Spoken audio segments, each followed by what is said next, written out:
क्या आप अपने जीवन के दिनों को गिनते हैं? क्या आप समझते हैं कि हर एक दिन कितना महत्वपूर्ण है? मैं आज रात जीवन की क्षण भंगुरता, छोटे समय में समाप्त हो जाने वाली अवस्था पर बात करना चाहता हूं। क्या आप जानते हैं कि यीशु के समय में इंसान जितनी तेजी से चल सकता था, वह केवल एक घोड़े की दौड़ने की गति तक ही सीमित था। और यह स्थिति 1830 तक बनी रही, जब हमने एक ऐसा इंजन बनाया जो घोड़े से तेज था। जरा सोचिए, सैकड़ों और हजारों वर्षों तक इंसान की सबसे तेज गति केवल घोड़े की सवारी थी। फिर 1910 में हमने एक सैन्य विमान बनाया जो 42 मील प्रति घंटे की रफ्तार से उड़ता था।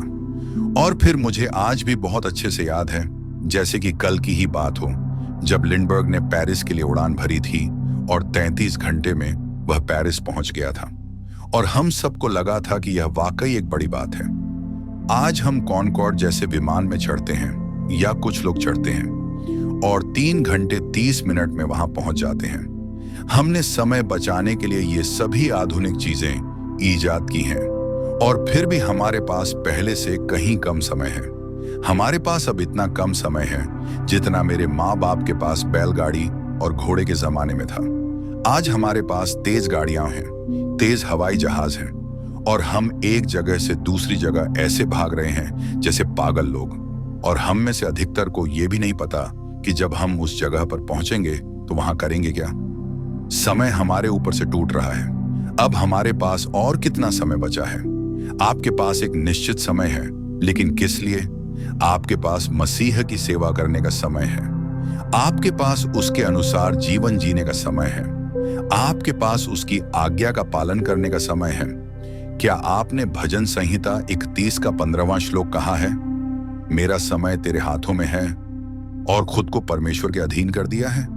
और आप अपने वर्षों के साथ क्या करने वाले हैं? हर मनुष्य के पास हर दिन बिल्कुल समान घंटे और मिनट होते हैं। क्या आप जानते हैं कि एक दिन में कितने मिनट होते हैं? 1440। क्या आप जानते हैं कि एक सप्ताह में कितने घंटे होते हैं? 168। अब अगर आप 70 साल तक जीवित रहते हैं तो आपके पहले 15 साल बचपन या किशोरावस्था में जाते हैं। फिर आप 20 साल बिस्तर पर बिताते हैं। अंतिम 5 साल शारीरिक दुर्बलता में जाते हैं, जहां आपकी गतिविधियां सीमित हो जाती हैं। इसका मतलब यह हुआ कि आपके पास बाकी सब कुछ करने के लिए केवल 30 साल बचते हैं। उन 30 वर्षों में से कुछ समय आपको खाने, काम करने और अपनी आयकर गिनने में लगाना होगा। शास्त्र यह प्रश्न पूछता है, तुम्हारा जीवन क्या है? यह तो एक भाप के समान है जो थोड़ी देर के लिए दिखती है और फिर गायब हो जाती है।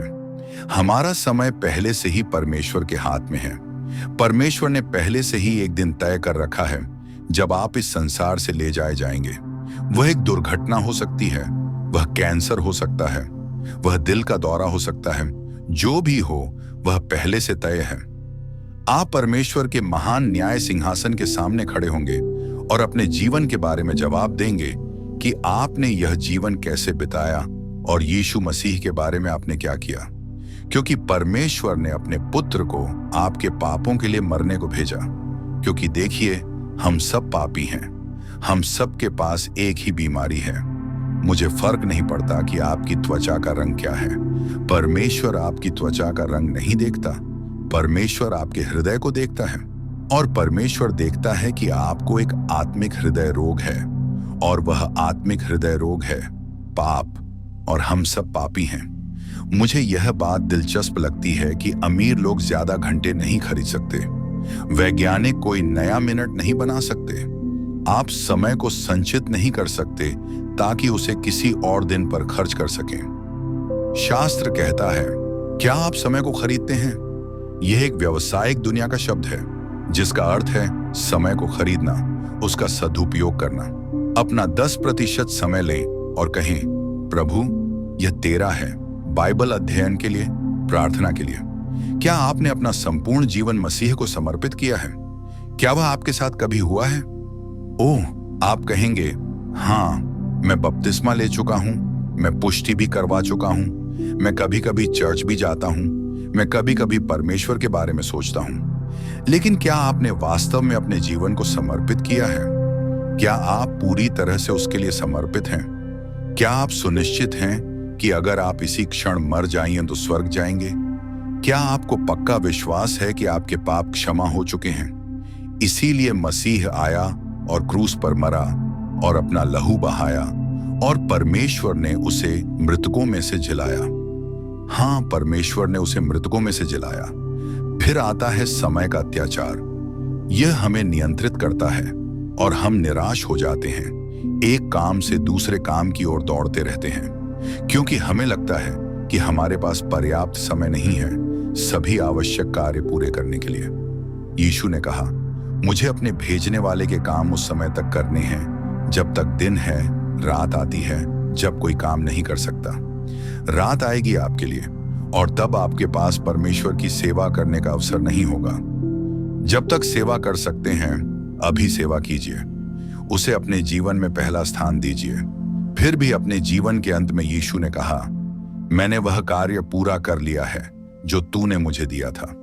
परमेश्वर ने आपके जीवन के लिए एक योजना बनाई है और आप उस योजना को उसके सहयोग से पूरा कर सकते हैं, और वह आपको वह आनंद और शांति देगा जिसका आपने कभी स्वप्न भी नहीं देखा, अगर आप अपना भरोसा उस पर रखें। हाँ, जब यीशु पृथ्वी से गया तब भी बहुत से लोग ऐसे थे जिन्हें चंगाई की आवश्यकता थी, बहुत से जीवन थे जिन्हें छूना था, लेकिन यीशु ने कहा कि उसने वह कार्य पूरा किया जो उसे पिता ने सौंपा था।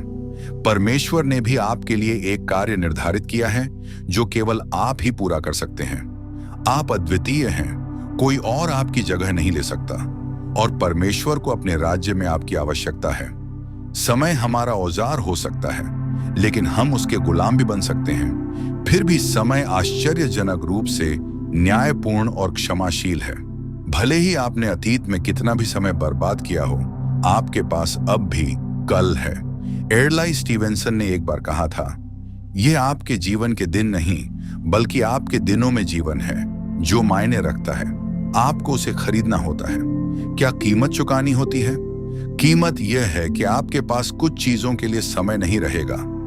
हमें ऐसे ही जीवन में बहते हुए नहीं चले जाना चाहिए, सिर्फ सुख सुविधाओं, पीने पिलाने और दूसरी बुरी चीजों में लिप्त होकर।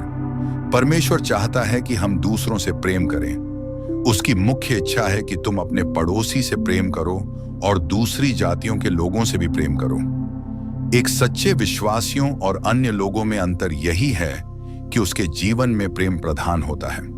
आपका जीवन सोच समझकर योजनाबद्ध होना चाहिए। फिर आता है समय का अंत। प्रेरित पौलुस ने एक कुरिन्थियों में कहा, समय बहुत कम है। प्रकाशित वाक्य में लिखा है कि वाने समय अब और न रहेगा। यीशु और उनके चेलों ने मत्ती 24 से अध्याय 25 के अंत तक 94 वचनों में युग के अंत के बारे में बात की। जैसे जैसे हम युग के अंत की ओर बढ़ते हैं, प्रकाशित वाक्य 12 में पढ़ते हैं कि शैतान पागलों की तरह सक्रिय होगा, क्योंकि उसे पता है कि उसके दिन गिने जा चुके हैं। हाँ, एक शैतान है, वह एक वास्तविक व्यक्ति है और असली दुष्ट आत्माएं हैं, और वे आपकी आत्मा के लिए युद्ध करेंगे आज रात, क्योंकि शैतान आपको खोना नहीं चाहता। वह आपको अपने राज्य में बनाए रखने के लिए संघर्ष करेगा, क्योंकि केवल 2 राज्य हैं, एक है शैतान का राज्य और दूसरा परमेश्वर का राज्य। और आपके पास यह अधिकार है कि आप इनमें से एक को चुनें कि आप किस राज्य में रहना चाहते हैं। रोमियो 13 में प्रेरित कहता है, समय को पहचानो, अब वह घड़ी है कि तुम नींद से जागो, क्योंकि अब हमारा उद्धार उस समय से निकट है जब हमने विश्वास किया था। रात बहुत बीत गई है, दिन निकट आ गया है, इसलिए हम अंधकार के कामों को दूर फेंक दें और प्रकाश के हथियार पहन लें। बाइबल कई बार यह वाक्यांश दोहराती है, समय निकट है। यीशु ने हमें समय के चिन्हों को पहचानने को कहा था। एक चिन्ह यह है कि अधर्म बहुत बढ़ जाएगा। अपने समाचार पत्र उठाइए और देखिए, अधर्म हर जगह बढ़ता जा रहा है, सिर्फ न्यूयॉर्क या न्यू जर्सी में नहीं, बल्कि पूरे संसार में। जब स्वर्ग में नाम पुकारा जाएगा, क्या आप वहां होंगे? क्या आपका नाम जीवन की पुस्तक में लिखा है? क्योंकि पवित्र शास्त्र कहता है, यदि तुम्हारा नाम मेमने की जीवन की पुस्तक में नहीं है तो तुम कभी स्वर्ग में प्रवेश नहीं करोगे। अभी आपका नाम जिन पुस्तकों में दर्ज है, बाइबल उन्हें पुस्तकें कहती हैं। उन पुस्तकों में आपके नाम के नीचे आपके किए हुए सारे पाप लिखे हुए हैं। आपके सभी गलत विचार, आपकी सभी बुरी इच्छाएं और इरादे, सब कुछ वहां दर्ज है। और यह सब आपको न्याय के दिन सामने आएगा। लेकिन जब आप मसीह के पास आते हैं और खुद को पूरी तरह से अपने उद्धारकर्ता और प्रभु के रूप में उसे समर्पित कर देते हैं, तो वह उन सभी पुस्तकों को मिटा देता है और आपका नाम दूसरी पुस्तक में लिखता है, जीवन की पुस्तक में, मेमने की पुस्तक में। क्या आपका नाम वहां लिखा है? अगर मेरा नाम वहां नहीं लिखा होता और मुझे पता नहीं होता, तो मैं आज रात इस भवन से बिना पक्का किए नहीं निकलता, क्योंकि शायद आपके जीवन में फिर कभी ऐसा अवसर ना आए। यह परमेश्वर के साथ आपका समय है। फिर समय की संक्षिप्तता हमें तुरंत कार्य करने को बुलाती है। यह तथ्य कि समय कम है हमें अब कुछ करने के लिए प्रेरित करता है, क्योंकि 2 कुरिन्थियों 6:2 में लिखा है, अब उद्धार का दिन है। अब वह समय है जो स्वीकार किया गया है, कल नहीं, आज। जो काम आपको करने चाहिए उन्हें अब कीजिए। जो धन देना चाहिए अब दीजिए। जिन लोगों को साक्षी देना चाहिए अब साक्षी बनिए। हर बार जब घड़ी की सुई टिक टिक करती है, ऐसा लगता है जैसे वह कह रही हो, अब। आज यदि तुम उसकी वाणी सुनो तो अपने हृदय को कठोर मत करो। आप अपना हृदय कठोर कर सकते हैं। आप ऐसा संदेश सुनते हैं और यह खतरनाक हो सकता है, क्योंकि अगली बार जब आप सुसमाचार सुनेंगे, आपका दिल और कठोर होगा, फिर और कठोर और फिर और भी कठोर। मसीह के पास अभी आ जाइए। अगर आपके हृदय में यहां तक कि एक धीमी सी फुसफुसाहट भी है कि आपको आना चाहिए, तो अभी आइए। फिर समय की चेतावनी है। एक दिन ऐसा आएगा जब आपकी आत्मा के लिए देर हो जाएगी। समय इतना कम है कि उसमें निर्णयहीनता और अस्थिरता के लिए जगह नहीं। 2 मतों के बीच मत अटके रहिए। मूर्ख कहते हैं, अभी बहुत समय है। शैतान भी यही कहता है, अभी बहुत समय है। हर सुबह आपके पास 86,400 सेकंड्स होते हैं खर्च करने और निवेश करने के लिए। हर दिन समय नामक बैंक आपके नाम एक नया खाता खोलता है, लेकिन कल शायद हो ही ना। अब आइए, जब मैं आपसे कहता हूं कि आपको मसीह के पास आकर उसके साथ अपनी प्रतिबद्धता करनी है, जैसा कि इस क्रूसेड में सैकड़ों और हजारों लोग पहले ही कर चुके हैं, शैतान आपसे कहेगा, किसी और समय, किसी और जगह। यह समय नहीं है, लेकिन मैं कहता हूं यह समय है। आपका यहां होना किसी अजीब संयोग या ईश्वरीय योजना का परिणाम है। परमेश्वर ने आपको यहां आज रात लाया है, और जब आप आए थे आपको लगता था कि आप परमेश्वर के साथ ठीक हैं, लेकिन अब आप निश्चित नहीं हैं और आप निश्चित होना चाहते हैं। हाँ, शैतान हमेशा कहेगा, हाँ कर लेना, लेकिन बाद में। लेकिन परमेश्वर कहता है, यहां और अभी।